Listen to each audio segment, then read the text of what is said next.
अस्सलाम वालेकुम स्टूडेंट्स। उम्मीद करती हूँ कि आप सेहत और ईमान की बेहतरीन हालत में होंगे। तो आज हम लेसन नंबर 1 स्टार्ट करेंगे साइंस के बारे में। जैसे कि आपने देखा होगा कि मेरे बोर्ड पे लिखा हुआ है हमारा टॉपिक साइंस है। तो साइंस होती क्या है? आज टेक्नोलॉजी इतनी एडवांस हो गई है तो इसकी कुछ बेसिक थी जिसे हम साइंस का नेम देते हैं। तो आज हम उसे स्टडी करेंगे साइंस क्या होती है। तो आप जब छोटे बच्चे होते हैं जो छोटी क्लासेस में होते हैं उनके माइंड में ये क्वेश्चन आता होगा कि व्हाट इज़ साइंस, साइंस है क्या। तो ये उनके लिए है एक topic. Science is the study about the nature and the natural things. Means कि नेचर और नेचुरल थिंग्स के बारे में आप साइंस में स्टडी करते हैं। नेचर कैसे, आप कह सकते हैं कि नेचर की कैसे स्टडी करते हैं आप साइंस में। आप कहते हैं कि नेचुरल चीज़ें जो हो रही हैं दुनिया में, यूनिवर्स में, सूरज मशरिक से निकलता है, मगरिब में गरूब होता है, ठीक है, दिन होती है, दिन के बाद दिन होता है, दिन के बाद रात होती है, ठीक है, ये प्रोसीजर चलता रहता है। अब हम जब ये देखते हैं तो ये कैसे हमें पता चलेगा कि ये दिन कैसे हो रहा है, रात कैसे हो रही है, सूरज मशरिक से ही क्यों निकल रहा है, मगरिब से क्यों नहीं निकल सकता, ठीक है। तो ये तमाम चीज़ों की जो स्टडी है आपके अपने बारे में, यूनिवर्स के बारे में, वो तमाम स्टडी आप साइंस में परफॉर्म करते हैं। साइंस इसी का नेम है। लेकिन how you can study about the nature, आप नेचर के बारे में स्टडी कैसे कर सकते हैं, वो हम साइंस में देखते हैं। जब से यूनिवर्स बना है, ये दुनिया बनी है, ठीक है, दुनिया बनी है, जब से इसमें इंसानों ने डिफरेंट चीज़ों को होते हुए देखा है तो उनके माइंड में ये क्यूरियोसिटी होती है कि ये चीज़ें क्यों हो रही हैं, ऐसे फिनोमिना क्यों हो रहे हैं, ठीक है। तो हम देखते हैं कि जो साइंटिस्ट थे, आप कोई भी चीज़ तब तक इन्वेंट नहीं कर सकते जब तक उस चीज़ को आप देखें नहीं, ऑब्जर्व नहीं करें, ठीक है। फिर उसके बाद आप उसके बारे में सोचेंगे, सोचने के बाद आप एक्सपेरिमेंट्स परफॉर्म करेंगे और आप कोई न्यू डिस्कवरी करेंगे, ठीक है। तो उसी तरह से जो साइंटिस्ट थे वो क्यूरियस थे कि यूनिवर्स में ये चीज़ें क्यों हो रही हैं, इसकी वजह क्या है, रीज़न बिहाइंड दिस, ठीक है। उस दौर में एंशियंट टाइम में कोई भी टेक्नोलॉजी नहीं थी। लोग फायर जो थे वो भी स्टोन्स को रब करके प्रोड्यूस करते होते थे। तो वो ये देखा उन्होंने कि हम जब स्टोन्स को रब करते हैं तो फायर प्रोड्यूस हो रही है। क्या ऐसा होता है कि हम उसको जब लकड़ी के 2 टुकड़े लें, उसे रब करें, उसको रब करने से फायर प्रोड्यूस होती है? तो अगर उसको रब करने से फायर प्रोड्यूस नहीं हो रही तो क्यों नहीं हो रही, ठीक है। मीन्स के फायर को पहले जब देखा तो उनके माइंड में डिफरेंट क्वेश्चंस आए दैट व्हाट इज़ फायर, ठीक है, what is the origin, where does it is located, when does it is found, who found it. Means कि इसे कौन बनाता है, ये कहाँ से आई है, क्या है और क्यों है। ये डिफरेंट क्वेश्चंस आप जब किसी भी चीज़ को आप देखते हैं तो आपके माइंड में ये क्वेश्चंस आते होंगे, ठीक है। तो उन्होंने इस चीज़ को देखा कि ये क्यों हो रही है, ठीक है। फिर उसके बाद सोचा, ऑब्जर्व करने के बाद सोचा, सोचने के बाद उन्होंने एक्सपेरिमेंट्स परफॉर्म किए, फिर उन्होंने रीजंस कंक्लूड किए। तो ये तमाम चीज़ें साइंस का पार्ट है। ह्यूमन बीइंग्स जो थे उनको, ह्यूमंस को भी अपनी बॉडी के बारे में हमें नहीं पता था। उनको नहीं पता था कि हम सांस कैसे ले रहे हैं, हम चल कैसे रहे हैं, इसके पीछे रीज़न क्या है। तो ये तमाम जो चीज़ें हैं ये हम साइंस में स्टडी करते हैं, ठीक हो गया। अब एक्चुअल में साइंस है क्या? साइंस में मैंने आपको 3 बातें बताई हैं कि जब आप किसी चीज़ को देखते हैं तो आप उसे ऑब्जर्व करते हैं, ठीक है। जब आप ऑब्जर्व करने में क्या आता है, आप उसमें 5 सेंसेस यूज़ करते हैं। आप चीज़ों को टच करते हैं, उनको स्मेल करते हैं, चीज़ों को देखते हैं, ठीक है। और जब अपनी 5 सेंसेस को आप यूज़ करते हैं, सुनना, देखना, टच करना, टेस्ट करना, स्मेल करना, ये तमाम सेंसेस आप यूज़ करके उस चीज़ को ऑब्जर्व करते हैं कि ये हो रहा है, ठीक है। उसके बाद आपने जब ऑब्जर्व कर लिया तो आपके माइंड में ये क्वेश्चन आएगा कि क्यों हो रहा है ऐसा, इसकी रीज़न क्या है। मीन्स कि आप सोचते हैं, थिंक करते हैं। जब तक आप चीज़ों को सोचेंगे नहीं तो आप किसी नतीजे पे नहीं पहुंच सकेंगे, ठीक है। तो फिर चीज़ों को थिंक किया जाता है। 5 सेंसेस के बाद जो हम यूज़ करने के बाद के जो प्रोसीजर है वो थिंकिंग का है, ठीक है, ऐसा क्यों हो रहा है। उस थिंकिंग के बाद एक्सपेरिमेंटेशन का प्रोसीजर आता है कि आप क्या करते हैं, एक्सपेरिमेंट्स परफॉर्म करते हैं। हम फायर की एग्जांपल लेते हैं। स्टोन्स को रब करने से फायर प्रोड्यूस हुई, ठीक है, ये ऑब्जर्व कर लिया उन्होंने। उसके बाद उन्होंने सोचा क्या हम किसी और मटेरियल को रब करें तो फायर प्रोड्यूस होगी। फिर उन्होंने क्या किया, सोचने के बाद उन्होंने एक्सपेरिमेंट परफॉर्म किया। कैसे? उन्होंने क्या किया, 2 स्टोन्स लिए, उनको रब किया, ठीक हो गया, उससे फायर प्रोड्यूस हो गई। अब उन्होंने 2 लकड़ी के टुकड़े लिए, उसको रब किया, क्या उससे फायर प्रोड्यूस हुई? नहीं। फिर उसके बाद नेक्स्ट जो उनका प्रोसीजर था वो ये था कि स्टोन्स में ऐसा क्या है कि जिससे फायर प्रोड्यूस हो, ऐसे कौन से केमिकल्स हैं, कौन से इंग्रेडिएंट्स हैं, ठीक है। इस तरह से वो एक्सपेरिमेंटेशन परफॉर्म करते हैं और यही साइंस कहलाती है। हम इसको साइंस के नेम देते हैं। 3 स्टेप्स होते हैं इसमें, इनको परफॉर्म करते हैं हम किसमें? साइंस में। अब हमें साइंस का पता तो चल गया कि साइंस है क्या, ठीक है। अब हम देखेंगे कि ये साइंस कौन सा वर्ड है, ये कैसे ड्राइव किया था, किस वर्ड से है। Science has been derived from the Latin word scientia, means कि ये लैटिन वर्ड से ड्राइव किया गया है जिसका मतलब है scientia.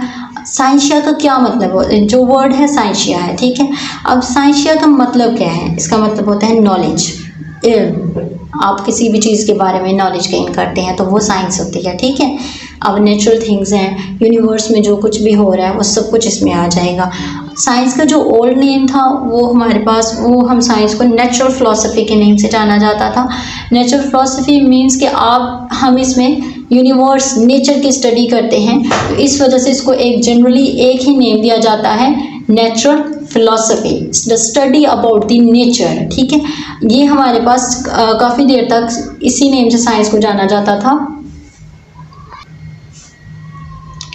Science is the collection of human findings, discoveries and experimentations. Means के साइंस में वो तमाम चीज़ें आ जाती हैं जो ह्यूमन बींग्स ने फाइंड की हैं, इंसानों ने डिस्कवर की हैं, ठीक है, इन्वेंशंस की हैं, या जितने भी एक्सपेरिमेंटेशंस की गई हैं वो तमाम साइंस का हिस्सा है। तो हमारे पास साइंस एक ह्यूज कलेक्शन है।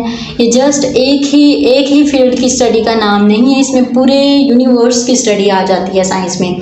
अब हम बात करते हैं कि तब इतनी टेक्नोलॉजी नहीं थी, तो साइंस को सिर्फ एक ब्रांच के तौर पे, एक चीज़ के तौर पे स्टडी किया जाता था, नेचुरल फ़िलासफ़ी। अब 18th सेंचुरी तक इसको ऐसे ही स्टडी किया गया। 18th सेंचुरी के बाद इसको साइंस को 2 पार्ट्स में डिवाइड किया गया। इसकी 2 टाइप्स फॉर्म की गई, जिसको हम नेम देते हैं फिज़िकल साइंसेस का और बायोलॉजिकल साइंसेस का। फिज़िकल साइंसेस में हम स्टडी करते हैं नॉन लिविंग थिंग्स को, ऐसी चीज़ें जो कि जिंदा ना हो, नॉन लिविंग हो, उनको हम स्टडी करते हैं फिजिकल साइंसेस में। और वो चीज़ें जो कि लिविंग हो, लिविंग थिंग्स जो सांस लेती हों, जो जिंदा हों, उनको हम स्टडी करते हैं बायोलॉजिकल साइंसेस में। अब नॉन लिविंग थिंग्स और लिविंग थिंग्स का जो कॉन्सेप्ट है वो क्लियर होना चाहिए। नॉन लिविंग थिंग्स मीन्स के जो सांस ना लें, ठीक है, और लिविंग जो सांस लेती हैं। अब हम बात करते हैं अर्थ की। तो अर्थ जो है वो रोटेशन परफॉर्म करती है, ठीक है। वो तो आपके माइंड में ये आता होगा कि earth is a living thing क्योंकि वो मूव कर रही है, बट ऐसा नहीं है। अर्थ नॉन लिविंग है क्योंकि अर्थ सांस तो नहीं लेती ना, तो ये नॉन लिविंग में आ जाएगा। ये हमें इन चीज़ों का ख्याल रखना होगा कि हर मूव करती हुई चीज़ को हम लिविंग नहीं कह सकते। लिविंग जस्ट वो चीज़ें होती हैं जो कि सांस लेती हैं। अब एयर है, एयर भी मूव करती है, क्या वो लिविंग है? Not. Air is not a living thing, it is non living thing, ठीक है। नॉन लिविंग थिंग है क्योंकि ये सांस नहीं लेती हवा, ये चलती है बट नॉट, ये सांस नहीं लेती, इसलिए नॉन लिविंग थिंग में कंसिडर की जाती है, ठीक है। अब लिविंग थिंग्स वो होंगी जो सांस लेती हैं, जैसे ह्यूमन बीइंग्स होंगे, वो होंगे, एनिमल्स होंगे, इसमें आ जाएंगे। तो हम आगे इन फिजिकल साइंसेस को और बायोलॉजिकल साइंसेस को भी आगे पार्ट्स में डिवाइड किया गया था। Like physical sciences non living things को स्टडी करती है, तो इसमें हमारे पास 5 हमने इसको ब्रांचेस में डिवाइड किया गया था उस टाइम 19th सेंचुरी में। Physics, chemistry, astronomy, geology and meteorology. Okay, physics क्या होती है? Physics is the study of the matter and energy and their interaction. Means कि फिजिक्स में आप मैटर को स्टडी करते हैं, एनर्जी को स्टडी करते हैं और उसकी इंट्रैक्शन को स्टडी करते हैं। अब मैटर क्या होती है? मैटर हर वो चीज़ जो कि मैस रखता हो, कुछ वॉल्यूम रखता हो, ठीक है, वेट हो उसका। अगर आप उसको किसी जगह पे रखें तो वो कोई जगह घेरे। लाइक ये मेरे पास एक बोर्ड मार्कर है, तो ये इस बोर्ड मार्कर का कुछ ना कुछ वेट होगा। इस बोर्ड मार्कर को आप कहीं पे रखेंगे तो ये कुछ ना कुछ स्पेस, कोई जगह घेरेगा। मीन्स के ये मैटर है। और एनर्जी क्या होता है? एनर्जी वो होती हैं जो जैसे हमारे पास आ जाती हैं एक्सरेज, इलेक्ट्रोमैग्नेटिक रेडिएशंस, ये तमाम चीज़ें जो है ना एनर्जी की फॉर्म में होंगी। Heat energy, chemical energy, mechanical energy, ये तमाम जो हैं हीट की फॉर्म्स हैं। जब हीट और एनर्जी को आपस में, एनर्जी और मैटर को आपस में आप कंबाइन करते हैं तो उनकी इंटरेक्शन से जो चीज़ें फॉर्म होती हैं वो सब हम स्टडी करते हैं फिज़िक्स में।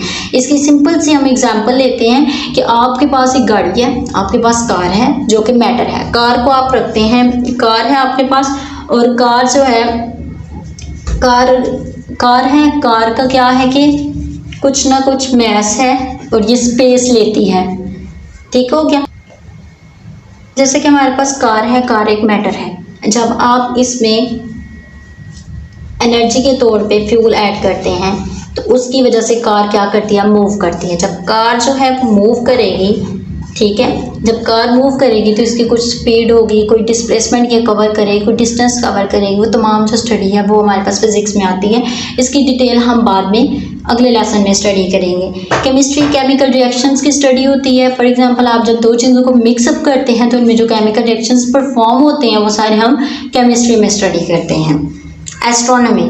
एस्ट्रोनॉमी हमारे जो भी यूनिवर्स में जितने भी स्टार्स, गैलेक्सीज, उनकी स्टडी है। लाइक ब्लैक होल्स जो हमारे हम स्पेस में जो डिफरेंट स्पेस क्राफ्ट्स भेजे जा रहे हैं वो सारा कुछ इसी में स्टडी किया जाता है। ठीक है।